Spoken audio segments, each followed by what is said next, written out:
Hello everyone, I'm Michaela Kathleen, and for this video I'm going to be talking about 12 books by Black authors that I would like to read this year. I want to give myself this goal during Black History Month.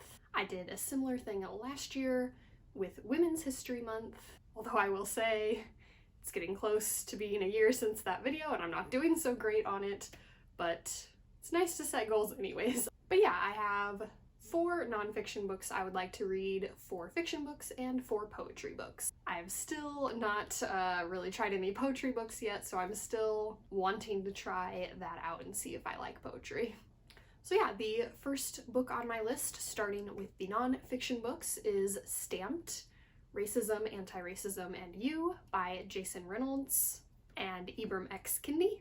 And this book was actually adapted from a book that was just by Ibram X. Kendi that was an adult nonfiction, and this one has been adapted for a younger audience, a young adult audience, which I think is really cool. It's really great to make these books more accessible for not only a younger audience, but I feel like for everyone in general. I feel like the information probably just sticks a little better if it's more accessible, regardless of your reading level. And I saw an interview with the 2 authors on YouTube Originals BookTube channel, which was a really great interview and made me really want to read the book. Next, I have Between the World and Me by Ta-Nehisi Coates, which has just been really celebrated as a book that a father has written for his son, and it sounds very intimate and emotional, and it just seems like it will be a very heavy but beautiful read. Next, I have Hood Feminism: Notes from the Women That the Movement Forgot by Mikki Kendall. Feminism is something that I'm very interested in. I consider myself a feminist. Obviously, I did a whole series of these videos for Women's History Month last year, and so for this year, for celebrating Black History Month and wanting to read some books by Black authors and learn more about these issues, I wanted to kind of also combine that in some of my reads with my feminism. So I picked Hood Feminism for one of my nonfiction picks to kind of combine the 2 topics. Next, I have Why I'm No Longer Talking to White People About Race by Rennie Edo-Lodge. And this is the last one on my nonfiction list. And with this one, I was kind of drawn in by the title. It kind of made me think about how talking about feminism to men can be kind of exhausting, and I'm sure talking to white people about race can also be exhausting, and so I don't know, the title just kind of caught me and made me interested. Next, moving on to my fiction list, and the first book on that list is Children of Blood and Bone by Tomi Adeyemi. I've been wanting to get this one for a while now. It looks like a very interesting fantasy series. It's got such a cool cover, and YA fantasy is one of my top genres, so as soon as this one came out, it caught my interest. I just haven't gotten around to buying it yet, and so I would like to try to get to it sometime this year, hopefully.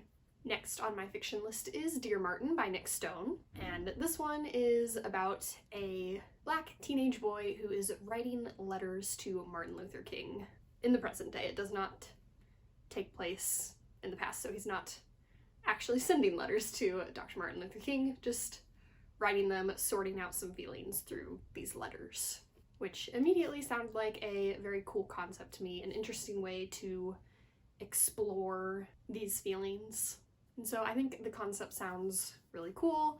Again, contemporary YA is one of my other top genres, so again, this one has been on my list since it came out, and this year I would like to try to get to it.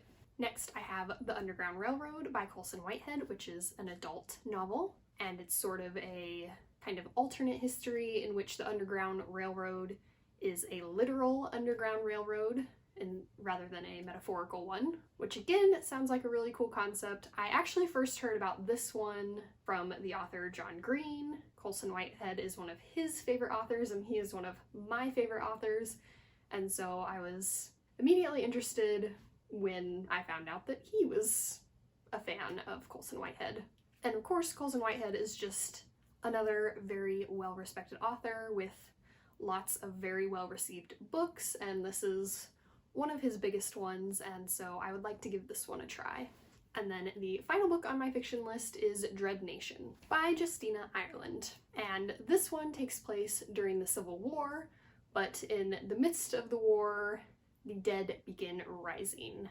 The zombie apocalypse starts, which just by itself is such an intriguing concept, but then further, the reaction to the zombies is to send black soldiers to fight them because they are quote-unquote expendable, which, I mean, that's exactly what we would expect out of America, right? So just sounds like a very cool, dramatic concept. I'm a big fan of The Walking Dead, so this seems like a cool zombie story. I don't know, I'm not into zombies in general so much, but this sounds like a very cool zombie story of some very interesting twists on the zombie genre. So again, this one has been on my list for years, and I would like to finally get to it this year. So next is my poetry list, and I do have one repeat here from my list from last year from Women's History Month, where I wanted to read 4 feminist poetry books.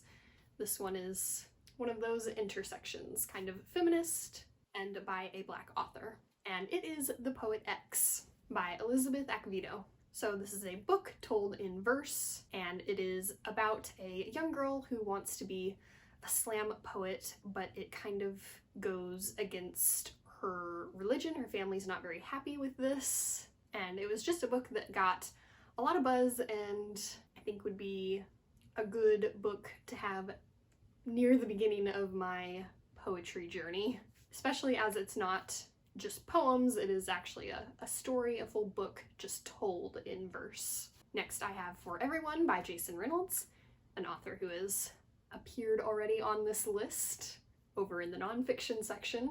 Again, I saw an interview with him and he just seemed like a very cool guy, and I'd be interested in trying out some of his books and some of his poetry. Next I have We Want Our Bodies Back by Jessica Care Moore. Again, hitting kind of the intersection with feminism here. I like the title a lot, so I think this should be a poetry collection that I would really enjoy. And then finally on my list for the poetry I would like to try just sort of a collected works of Maya Angelou. She is, of course, one of the biggest poets out there, extremely well respected, and I've never tried any of her poetry because I really haven't tried any poetry at all since school, which I don't think I paid a whole lot of attention during any poetry parts because I didn't like poetry growing up, but I want to give it a try. I enjoy watching slam poetry on YouTube, so I think giving it another try would be nice in the written form. So yeah, those are all the books on my list for books by Black authors that I would like to try this year. Again, I didn't do very good with this last year with the feminist books that I would like to read, so hopefully I do a little better this year for both lists. But yeah, I hope you enjoyed watching. Remember, words matter.